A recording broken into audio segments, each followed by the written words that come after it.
Good morning. For the benefit of those that don't know me, I'm Andrew Broadbent, and prior to moving to the Wirral, I spent 16 years in the Royal Air Force, flying two aircraft, the Tornado and the Nimrod. But I'm not here to talk about my service, but to talk about four other individuals. Ginger Crowfoot was a teacher at the start of the Second World War, when he joined the RAF and became a pilot.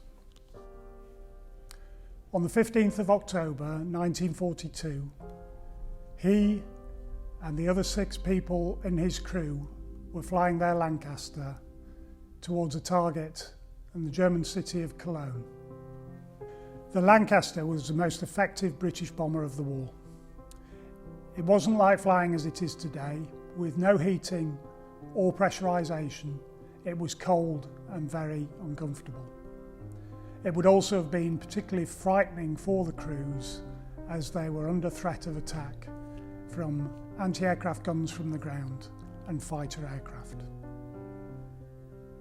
As Ginger and the other 287 Lancaster aircraft approached Cologne, they could see it was heavily defended.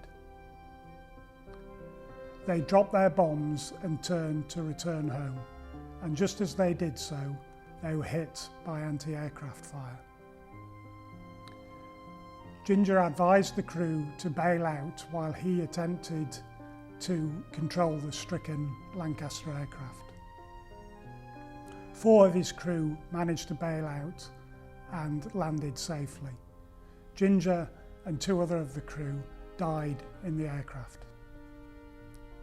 Also during World War II, not long after leaving school, at the age of 18, Gordon Broadbent was called up into the army. After a brief period of training, he joined the 7th Battalion, the Prince of Wellington's regiment, fighting in Holland. It was April 1945, and everyone was sure that the war would be over soon. The Germans had been largely pushed back into Germany, and Gordon's unit was tasked with surrounding the remaining Germans in Holland and getting them to surrender. They fought battles around the bridge over the River Rhine at Nijmegen.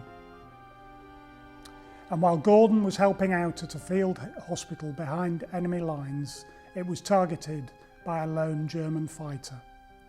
And Gordon was killed carrying a stretcher with wounded on it from out in the open to the safety of the trees. 45 years later, on Valentine's Day in 1991, at the height of the First Gulf War, Flight Lieutenant Steve Hicks was navigating a Tornado on a daytime bombing raid in central Iraq with his pilot, Rupert Clark. After dropping one of its 2 bombs, they realised they were being targeted by a missile on the ground. Clark dropped the remaining bomb and the fuel tanks to make the Tornado more manoeuvrable in an attempt to avoid the missile. He was unsuccessful, and the missile exploded next to the aircraft. Clark managed to control the aircraft for 2 minutes before completely losing control and ejecting both himself and Steve Hicks. When Clark landed on the ground, he was captured by Iraqi forces, and he was told that his navigator had died in the aircraft.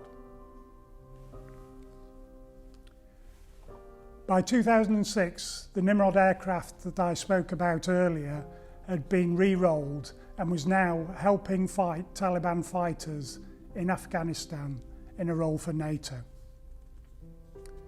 On the 2nd of September 2006, Flight Sergeant Gary Andrews and 13 other crew members were on an operational sortie over Afghanistan. They had just finished air-to-air refuelling when a warning light came on saying there was a fire in the bomb bay. They issued a Mayday emergency radio call and turned towards Kandahar airfield. With skilled professionalism, the crew began to fight the fire calmly as they had been trained to do.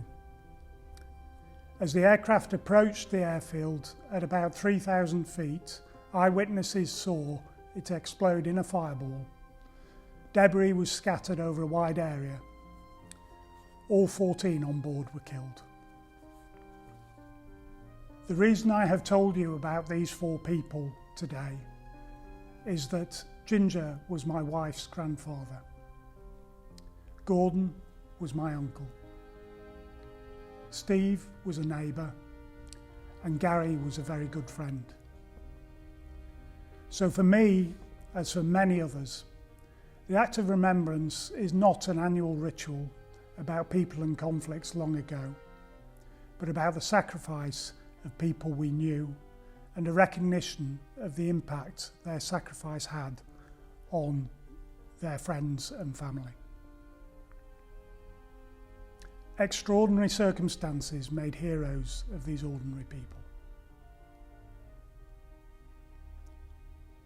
They shall not grow old, as we that are left grow old. Age shall not weary them, nor the years condemn. At the going down of the sun, and in the morning, we will remember them.